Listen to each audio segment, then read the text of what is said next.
artist and an art educator. These two roles I've had for the past nearly 20 years. And I want to start with an image of, it is that one, thank you very much.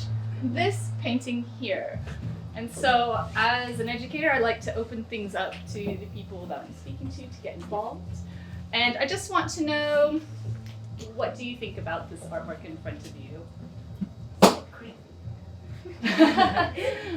What was that? It's a bit creepy.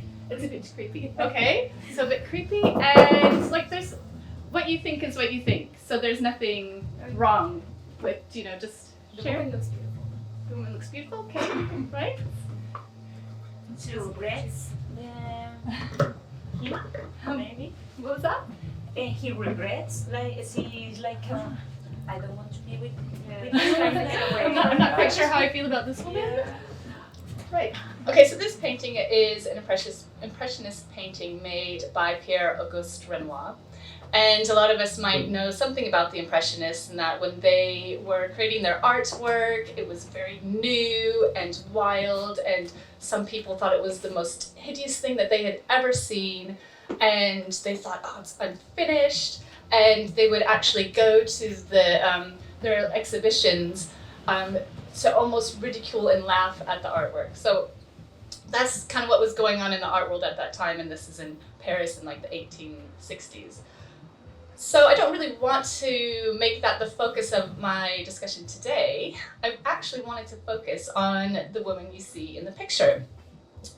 And her name was Suzanne Belladonna.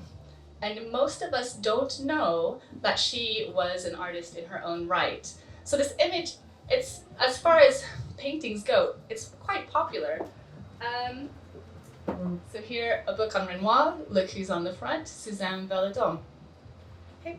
And the thing about her is, when you look at this painting, yeah, she's very beautiful, and if you look in close, you can see that she's got a ring on her finger, and this is representing a couple that are married and having a beautiful time. But in real life is really tough for Suzanne Belladonna.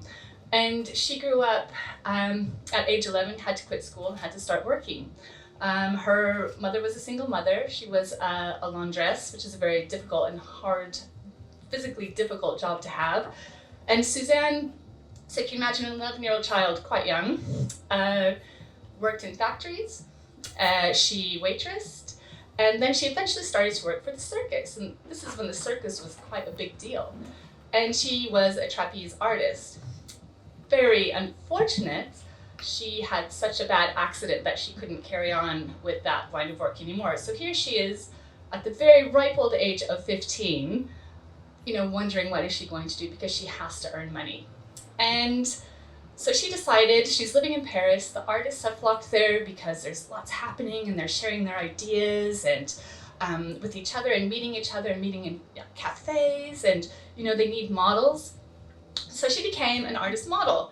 And this was actually the first time that Renoir had painted her at the age of 17. And a year later, she became a single mother. And the thing about Suzanne is, as a young child, she liked drawing and she liked art. So here she was, an artist model, doing whatever pose that they needed her to be in, but she was watching. And she was studying them. And she was trying to learn from them. And the thing is, she didn't have enough money to, go to art school. She had to train herself. And eventually, the artist that she was modeling for and talking to and having conversations with, they could see that she had quite a talent. And Renoir noticed this and started to encourage her. And Edward Degas noticed this and started to encourage her. And if you could flip to the next scene, please. Sorry. And I do also have another book, which luckily has a painting by Suzanne Belladonna. And I want you to notice, there she is. That's not her personally, but this is her painting. How different those two paintings are in representing a female, a woman. And here,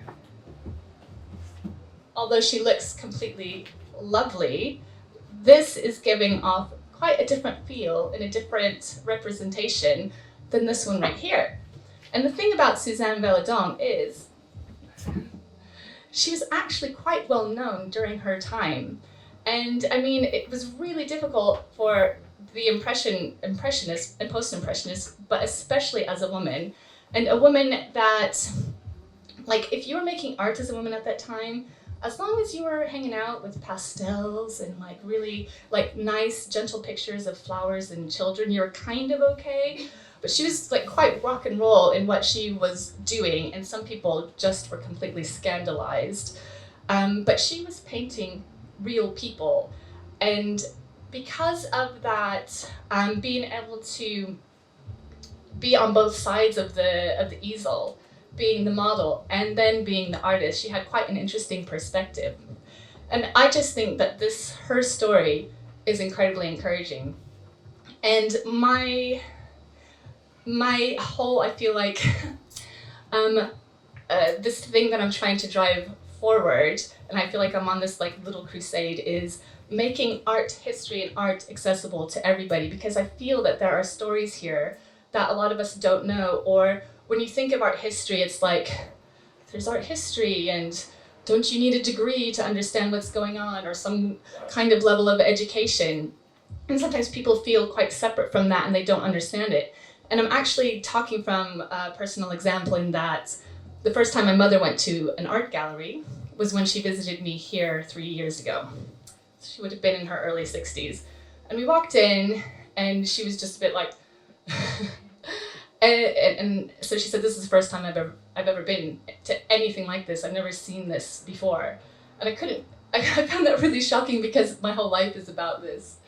And so first shock and awe, and then a little bit I could just see like the barriers kind of going up. And then I tried to take her to another art gallery, and she was just like, and she just wanted to leave. And from what I know of my mother and how well I know her and her body language and all of it, like the barriers had gone up. And it was very much like, this isn't for me. I'm not smart enough to be here. I don't belong here. I don't understand. And that was like quite a huge impact on my realization on how a lot of people feel. And even for myself, coming from Nebraska, the closest city is a 5-hour drive away. I myself am surprised that I don't find any sort of barrier between the art world and myself and the art history stories, and in fact I find a lot of encouragement there. And the business that I started is Crash Course in Art History. It's having art parties for grown-ups where you learn some really cool, interesting stories and facts you might not have known about. And then the other half is creating art together in community. And I offer 3 free spots towards single mothers, because so like Pinky, I was one, and my daughter was a year and a half at the time, and how isolating that can feel. So I want to help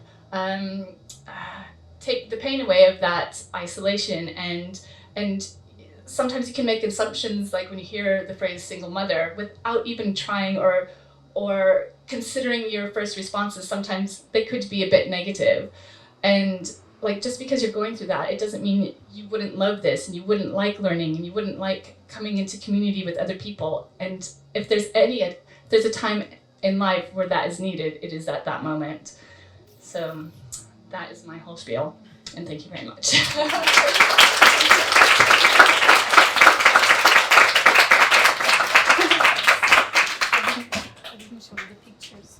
Yeah, there's two more. One of these is it should be a self-portrait. I just kept talking. So yes, there she is. So this is her portrait, very bitmapped, as you can see. I did not choose a great example, but there we are. Yes, so different from Renoir's representation, if a little bit bitmapped. All right.